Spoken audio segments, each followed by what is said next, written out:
Welcome to Cooking with Kiki. I'm your host, Karen Pruitt. We're here in my mother-in-law's kitchen just outside of Houston, Texas, and today I'm going to show you how to make Southwestern potato salad. First, we'll take our potatoes, and here I've used Yukon Gold potatoes. I'm going to cut them into bite-sized pieces.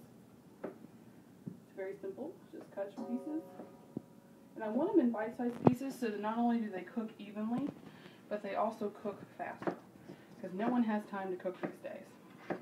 So I'll cut my potatoes, and you can see I've already got a dish here with water, and I'm soaking them in water. This will take some of the extra starch off, but it'll also help them cook faster.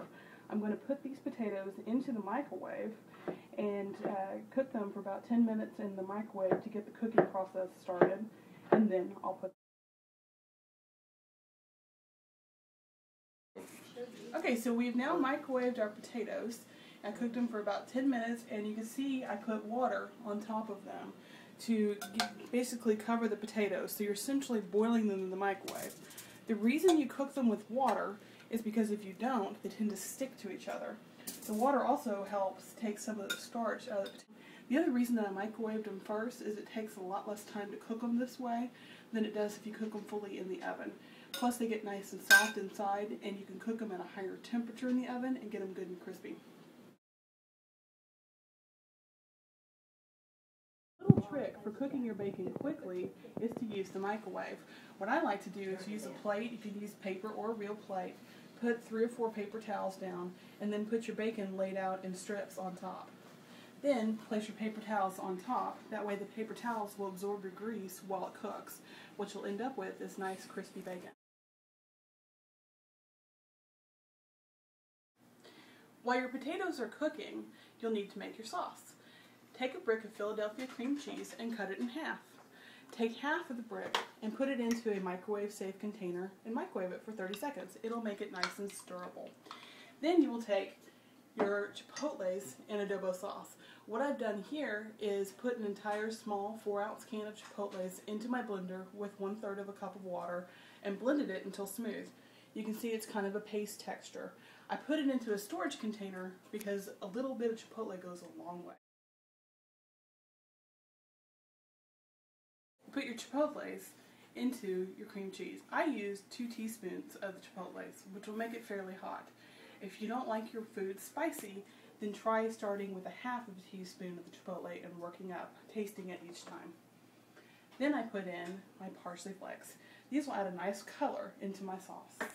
And I put in my garlic powder, which will add a little bit of flavor. Then, since the cheese is nice and soft, you just simply stir it. Get it good and incorporated, and now you're ready to wait on the potatoes, which are dinging for us right now. I've taken the potatoes out of the oven. Now, I made a mistake earlier, and I forgot to spray the pan with some sort of non-stick cooking spray. Had I done that, the potatoes would have come off a lot easier.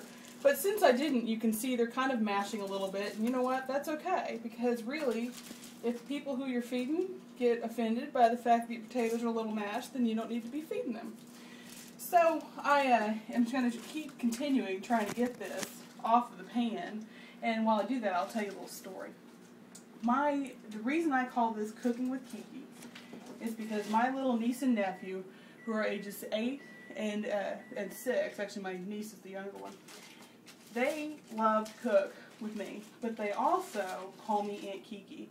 It's just a nickname that I came up with, something simple that they could say, and it's actually kind of stuck. It's not only stuck with the munchkins, which is what I call them, but it's also stuck with other people. It's kind of odd to have your friends and family call you Kiki, but I've just gotten used to it. So I'll show you with potatoes. We still have our sauce that we've made here with the Philadelphia cream cheese, and it's still nice and pretty movable. We didn't add salt because the cream cheese is already a little bit salty. So if you want more salt, you feel free to add some salt. It's all to taste. But we also didn't add salt because we didn't add because the bacon has salt in it, so it'll make it too salty. So you take your cream cheese, and I'm just using an extra bowl here that I'm not going to serve it in. You take your cream cheese, and it's still kind of soft. The heat of the potatoes will make it even more movable, and just stir it into the potatoes.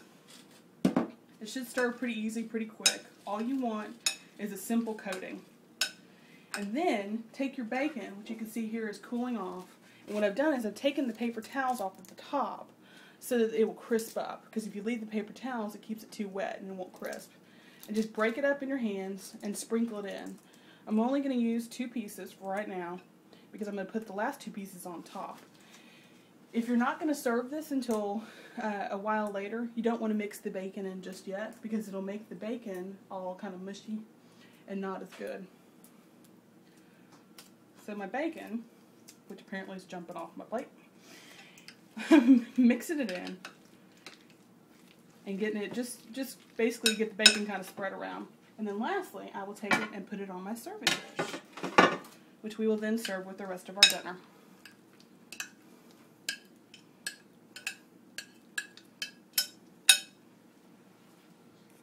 Now I'll take my last bits of bacon, and if you're like me, you'll sneak a little bite of it for yourself, and put it on top to kind of give your food a little bit of a little flair, a little something. Plus, it helps people to pick that little bite that they want, where they get a little bacon, or actually it also tells them that there's bacon inside if they don't want to eat bacon, or if they do want to eat bacon.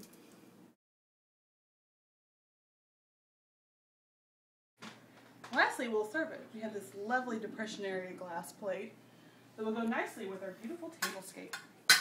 Then I'll put a little bit of parsley on top so that it looks all nice and pretty. Plus people will know what's inside.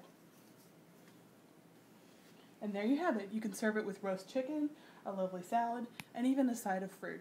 It's also really delicious cold. Thank you for joining us for Cooking with Kiki.